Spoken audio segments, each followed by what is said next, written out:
Alright, welcome back guys. It's been a long time since I made a video, and if you've been keeping up with the posts on Substack, you would know that the reason I haven't made any videos in over a month now is because I was on the Falls Fire in Burns, Oregon, which is a pretty ironic name for a town that's on fire. So, if you want to know more about what happened during that time, I'd recommend just checking out the written posts on Substack, which will be in the description, because there's certain moments that I describe better in the writing than I would speaking.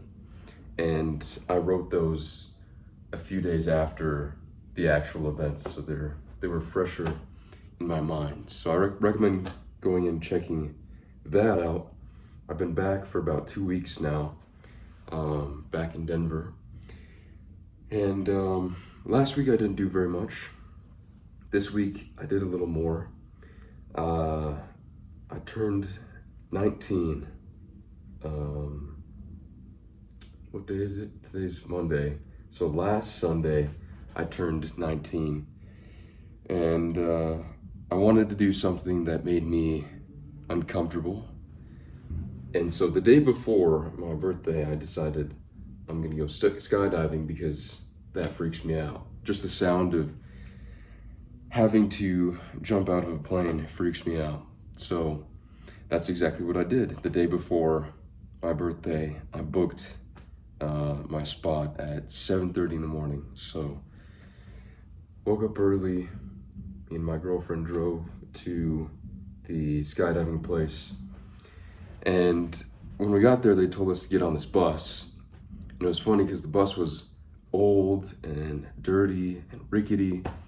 And so when we're driving on this like very short dirt road over to a small hangar where they pick us up, this thing felt like it was about to fall apart. And what made it even funnier was that along the way on this dirt road, there was another bus from the same company, the same skydiving company, that was just sitting right in the middle of this small dirt road. And it was like, that's kind of weird. And then our driver drove into the grass around it and back onto the dirt road. And when he looked back, it was missing a wheel. So it was just sitting there, broken down. And that is not the type of thing you want to see before you jump out of a plane. Mechanical failures of some kind. That's not the most ideal thing right there. So it made me laugh. Actually, it made me laugh. When we got to this hangar, I put my harness on and I met my instructor that I would be jumping with. And he was very cool. He was the type of guy that you want to have as the guy who pushes you out of the plane. Because at this point he had been at about almost 1,500 jumps. He was closing in on 1,500 jumps, which is crazy. I think to get your like Class D skydiving license, it's 500 jumps, I'm pretty sure. And a Class D skydiving license, I believe, is pretty difficult to get. I mean, obviously you have to jump out of a plane 500 times, but that's like a very prestigious level to get to. So he was the guy you want to be with. So we got on this plane with a lot of other people, a few other groups, and we climbed to 2,000 feet. And when we got there, they told us we could take our seatbelts off and start prepping. That's exactly what we did.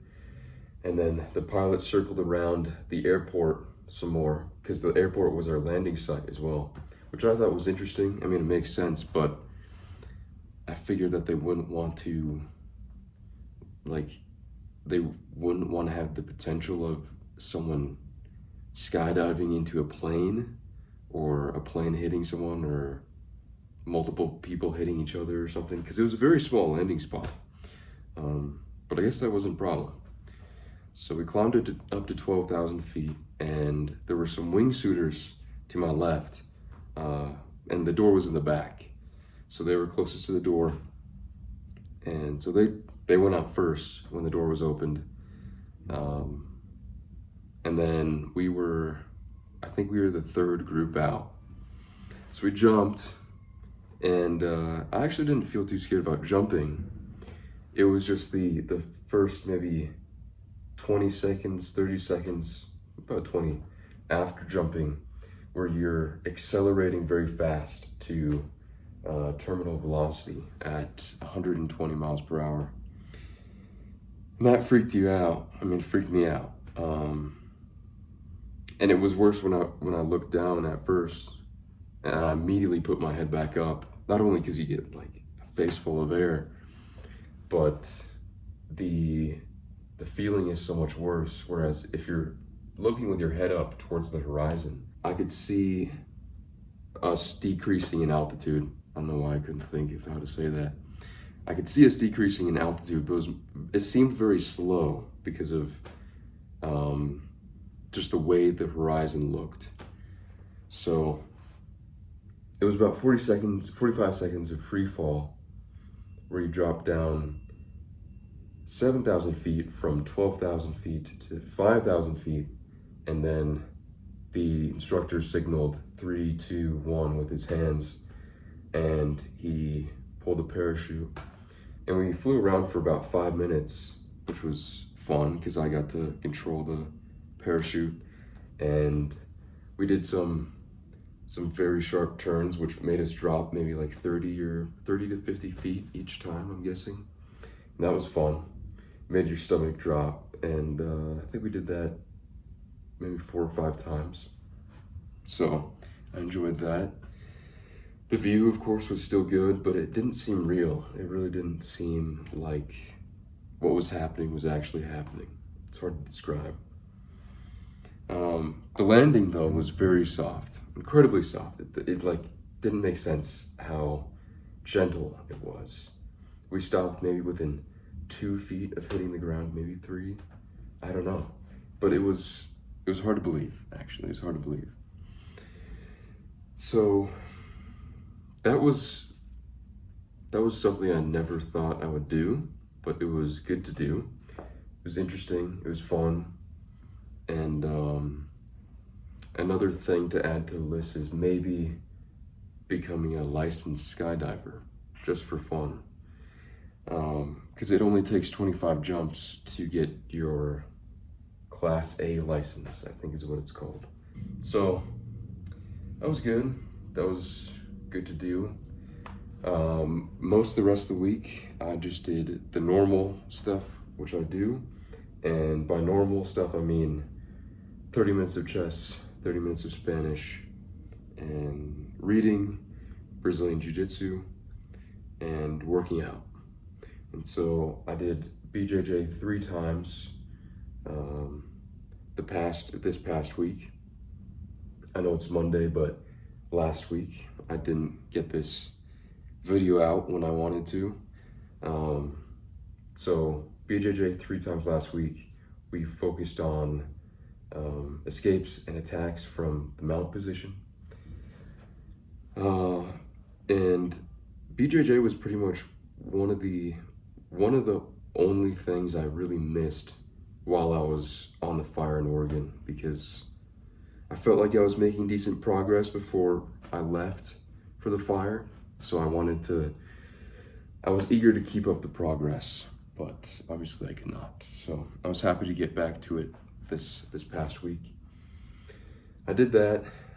Chess is going okay. I'm not doing terrible, but I'm not making great progress, which I understand chess is difficult and it takes a long time to make good progress, but I just want to improve faster. And for Spanish, same thing with that, 30 minutes of Spanish. I think I only did Spanish 3 times last week, chess 3 times last week, and BJJ 3 times last week. And Spanish is going well, I think. I have been using Michael Thomas's course, or Mikhail, Michelle Thomas's course. Can't remember where he was from, but his name is said in a different way, which I think is very good. It's recordings of him teaching his students, at least for some of the recordings, or he's just, all the lessons are recorded, basically like maybe 7 to 8 minute talks where he's just kind of explaining a sentence, how to say that sentence, and giving you a set of words to learn, or sentences to learn. And I think it's been very good. I was doing the Spanish foundations, and I've done that so many times now that I think I'm all right with it. So I moved on to whichever lesson is next after that, whichever mini course is left after that, which I can't remember what it's called, but I'll put the link to the website in the description below, and you'll be able to see it's just the one after Spanish Foundations. And that one's helpful too, because he's actually, instead of just giving very short sentences or just single words for you to learn and repeat and practice, he's giving you longer sentences and giving you multiple different ways to say those things, to say those sentences. So that's been helpful, and I want to definitely keep progressing with that. So besides the normal stuff, well, I guess I should go over reading too. I read Vipers and Red Rocks by Luke Guzdich, who contacted me on Instagram and sent me his book when I was on the fire. And I forgot about it for a little bit, and then when I got back this past week, I went down to check the mail, and I found it, and I read it within 2 days. It's a good size book, about, 131 pages? Yep. And it's a great, like, modern Western story, basically. I think the way it's written is fantastic. It's very similar to a Louis L'Amour book, if you've ever read one. It puts you directly into the story, and which can be a bit confusing at first because you don't know exactly what's going on. They give you the name of the character or just the basic characteristics or features of the character, where he's at, what he's doing, what's going on. Immediately they just drop you into it, and then the story progresses, and at the very end of the book it picks up its pace significantly, and at that point you're turning pages very, very fast because it's so interesting. So Luke wrote the book, and it's fantastic. It's very similar to a Louis L'Amour book. So I've definitely enjoyed reading it, and like I said, I read through it within 2 days, which it's not often I like going through a book that fast. So I think that should say enough about it. But I also read The Laws of Human Nature, or started reading The Laws of Human Nature. My girlfriend gave it to me for my birthday. I think it's pretty good. It's a, basically, I guess you could call it a psychology book, and maybe there's a little bit of sociology in there too.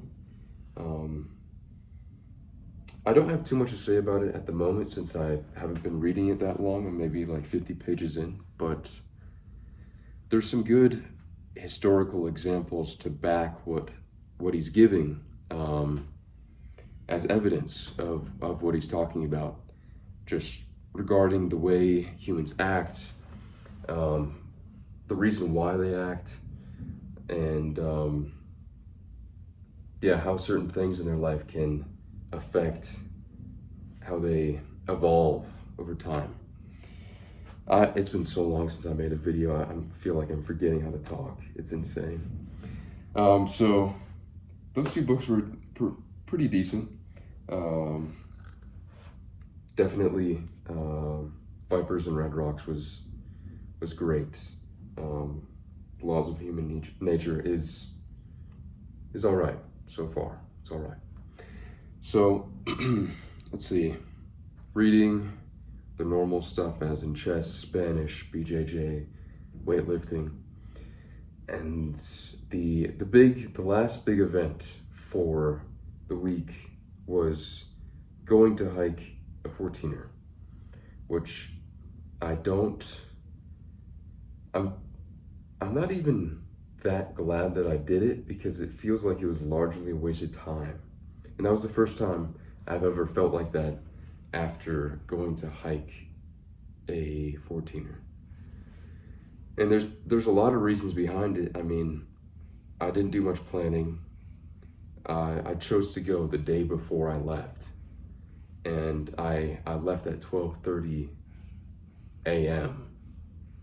So I didn't sleep at all. I drove 4 hours south to the Sangre de Cristos in southern Colorado. And my original plan was to hike Kit Carson Peak, which is, I think, around 14,200 feet, somewhere around there. And I didn't realize until I got there and looked at the map that you're not technically hiking Kit Carson Peak.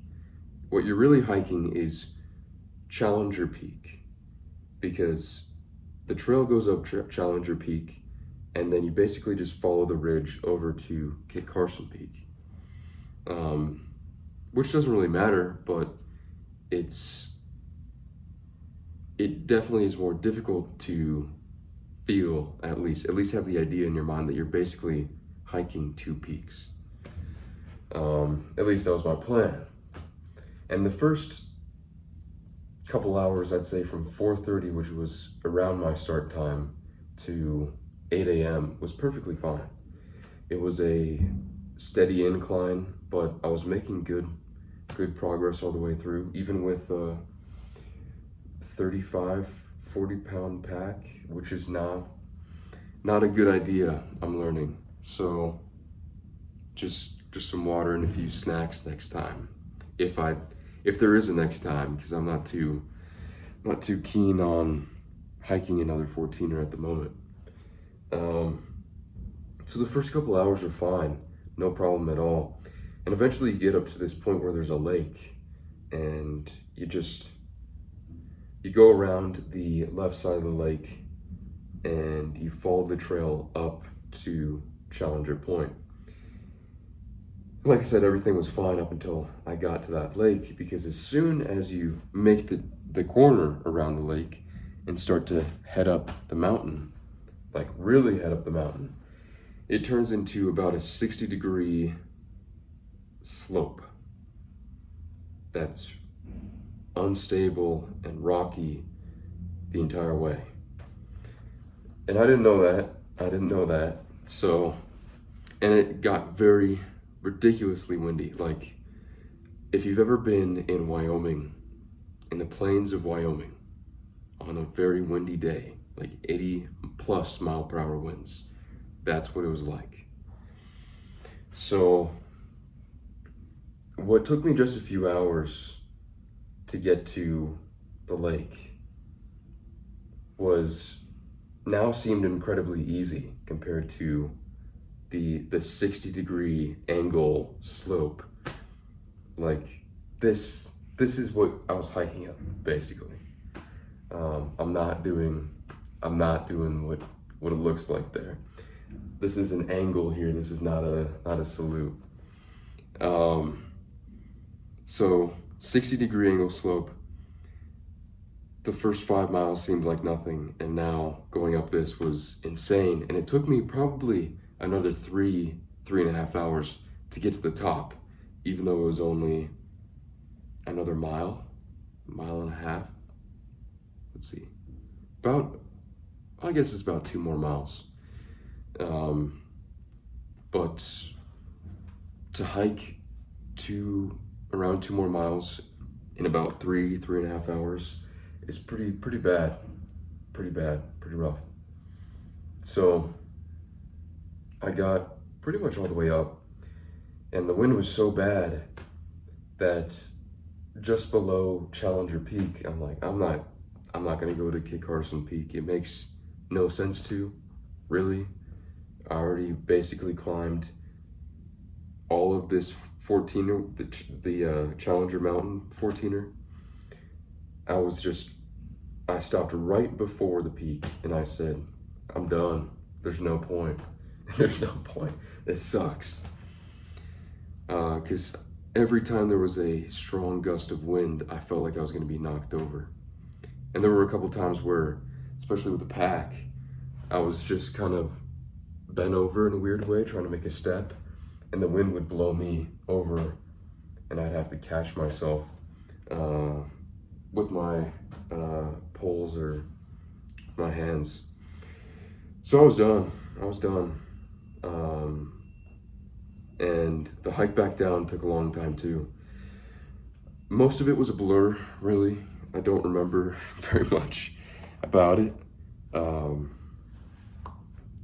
There were just a couple moments that I remember, but it took an extremely long time for me to get back down the mountain. And when I got to the bottom, finally got back to the car, I had hiked for around 11 hours and 30 minutes. So that was a long time, and I don't think it was worth it. Maybe it was worth it for how much it sucked. Maybe in like 3 more weeks, I'll look back on it and it'll just be funny and I'll be glad I did it. But right now it doesn't. It's like, it's on the fence of whether it was worth it or not, because it was a whole day of suffering, basically. So I did the 4-hour drive there, 11.5-hour hike, and then I had to drive back, and it was only 3.5 hours this time. And when I was driving, I almost fell asleep multiple times. I was very tired. So I stopped for a little bit, and then I went to a gas station and drank more than enough caffeine than a person should probably have within the span of 30 minutes. So my eyes stayed wide open for the rest of the drive home, and it was all right. But those were the main events for the week, and yeah, it's difficult because I'm waiting to be hopefully called back out onto a fire soon. We'll see. I want to be, but there's no guarantee of it, and there's no guarantee of when it would happen. I have no idea. So it's very difficult to make any solid plans for anything, because most things that you want to do, at least most things that I want to do, require an upfront payment for a specific time, and most of the time they don't want whatever you're doing. The people running it don't want someone to cancel at the last minute for whatever reason. And so refunds are not always accepted for a lot of things you want to do. So that's the difficult part about it, and that's the very agitating part about fires.